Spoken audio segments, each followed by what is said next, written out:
We are in game 2 against Jun with red deck win, and I am on the draw, and I have a decent hand. Get into my favorite first and second turn, which is Goblin Guide into Hellspark. I see a Jun Charm.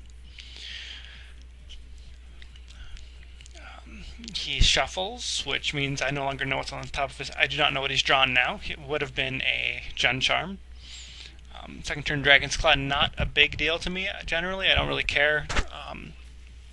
This deck, on the other hand, could be a problem since, well, every spell he plays is red too. So,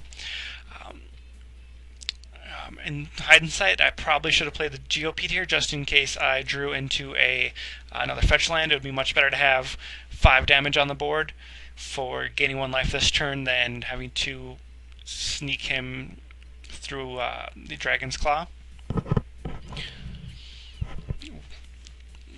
And he kind of bites me. This would have been, 5 damage plus 3 from the Hell's Thunder instead of just that straight 3 from the Hellspark Elemental before. And I see he's ramping up into a now double dragon. He plays a Bloodbraid, and I, for some reason, sack my land, despite the fact that it would give me a blocker next turn.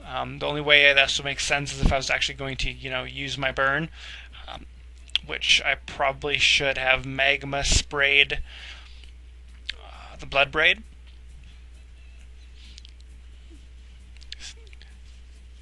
But instead, I just let it through. If I wasn't going to actually play the removal, I should have saved the fetch land activation until I could use it for the Geopeat. As it is, I decided to try to race him and realized that I can't attack with my Goblin Guide. And this is the classic example of me illustrating what happens when I do not follow the OODA loop that I was talking about last week. I was not playing with the thought of what to do in my turns. I was just thinking of what to do right in here, right now. And again, leads me to very suboptimal. I don't block with my Goblin Guide despite knowing that a Broodmate's coming.